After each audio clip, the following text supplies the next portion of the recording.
Bonjour à tous. Alors, je vous présente en 10 minutes chrono, donc je vais aller à l'essentiel, la double licence économie, gestion, langue, qui est une double licence conférant finalement deux diplômes, hein, un diplôme d'économie-gestion et un diplôme de langue étrangère appliquée.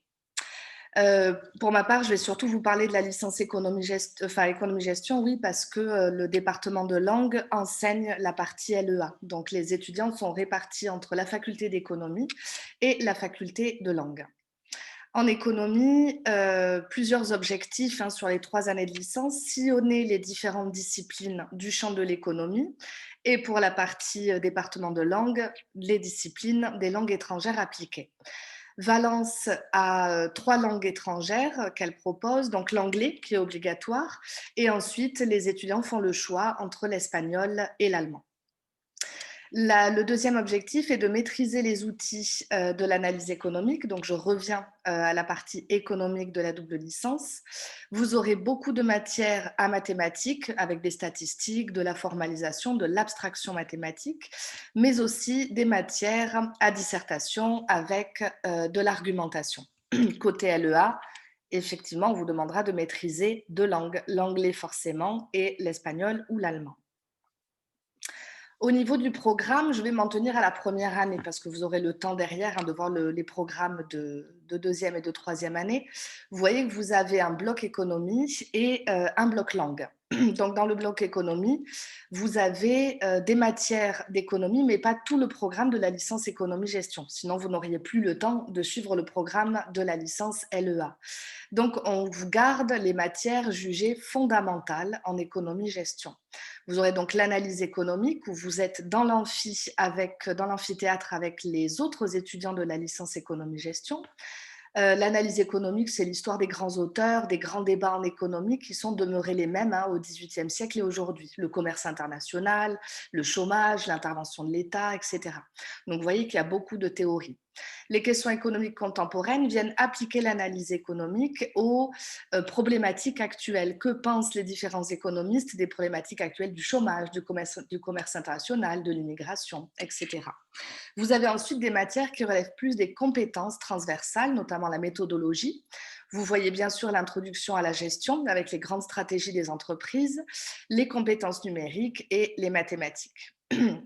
Et dans le bloc langue, vous pouvez voir que vous avez un bloc LEA anglais. Donc là, vous allez vous spécialiser dans la traduction, la pratique. Le but, c'est qu'à l'issue des 3 ans, vous soyez quasiment bilingue en anglais. Et une langue B, l'espagnol ou l'allemand. Généralement, les étudiants, lors de la 3e année de licence, partent dans le cadre du programme Erasmus, qui correspond vraiment à la licence, à la double licence Éco-G Langue. Beaucoup de pays dans lesquels vous pouvez partir pour un semestre, mais la plupart des étudiants partent l'année entière en L3. Donc, ils ne font pas leur L3 en France, mais à l'étranger. Pour la partie LEA, ils pratiquent la langue puisqu'ils ont les cours en allemand, en espagnol ou en anglais. Et pour la partie éco, ils partent généralement vers une licence d'économie. Concernant la pédagogie et les évaluations à l'université, elles sont différentes de celles que vous avez connues au lycée.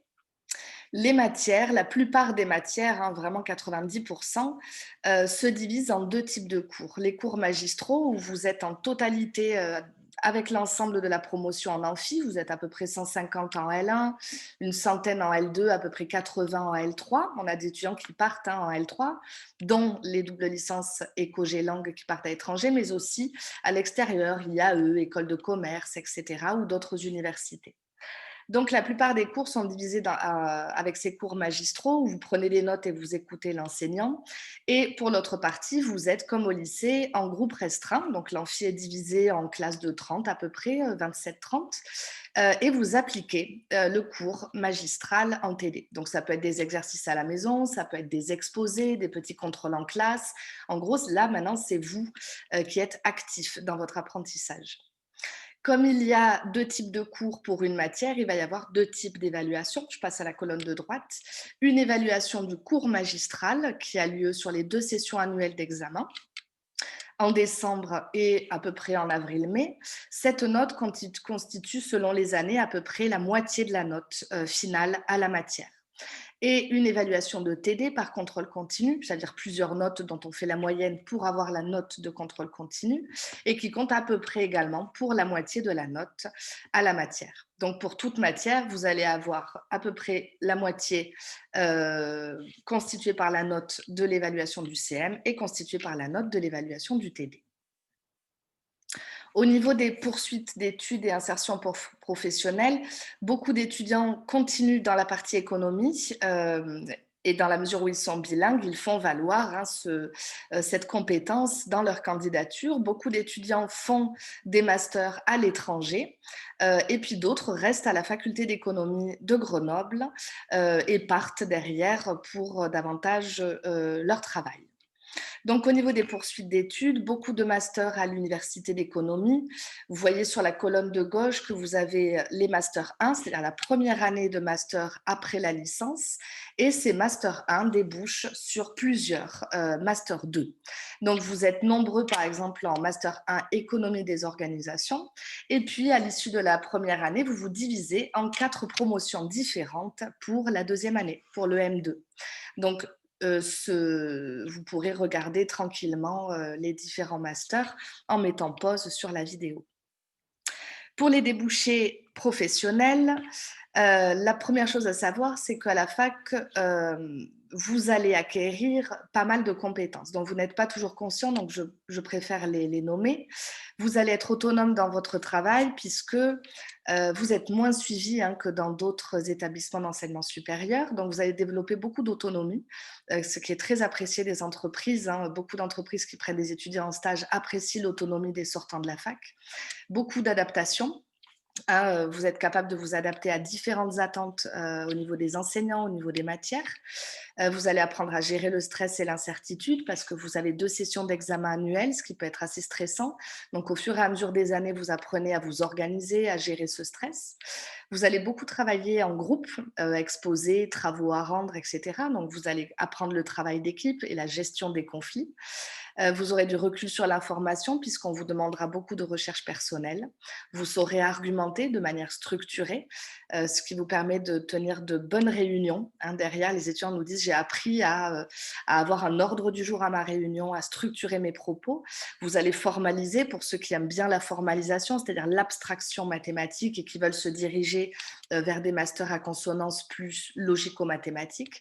Et vous aurez un bon esprit de synthèse, puisqu'on vous demandera souvent de trier l'information et d'aller à l'essentiel.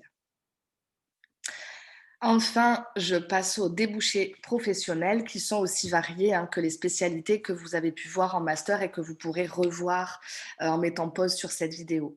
Donc, vous aurez beaucoup de métiers possibles, c'est large, les étudiants partent vraiment dans beaucoup de directions différentes. Tous les métiers de l'expertise économique, chaque master vous rend expert de votre domaine d'études. Donc, analyse de marché, analyse macroéconomique, c'est-à-dire un grand ensemble, conduite de projet, de la conception à l'évaluation, chargé de mission appelé par des entreprises, par des coopératives, des mutuelles, des organismes de la fonction publique territoriale, et j'en passe.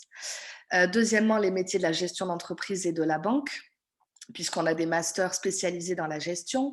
Alors, vous aurez accès à la finance, à la comptabilité, aux ressources humaines, à la conduite de projet, mais aussi au diagnostic stratégique pour maintenir une entreprise dans sa compétitivité. Troisièmement, cadre de la fonction publique nationale et territoriale, enseignant dans le secondaire, mais aussi dans le supérieur si vous faites une thèse à l'issue de votre master. Et parfois, on a des étudiants qui créent leurs propres entreprises, enfin leur propre entreprise, ils n'en créent pas plusieurs, leur propre entreprise, puisqu'ils connaissent la comptabilité, la gestion des ressources humaines, ils sont capables de gérer une entreprise. Donc, beaucoup de débouchés. Beaucoup de compétences et la fac est relativement large. Elle n'est pas spécialisée, la spécialisation se fait vraiment progressivement. Voilà pour cette présentation, j'espère qu'elle vous a appris des choses et je vous donne rendez-vous sur le PowerPoint pour vous arrêter et le regarder à votre guise. Merci beaucoup.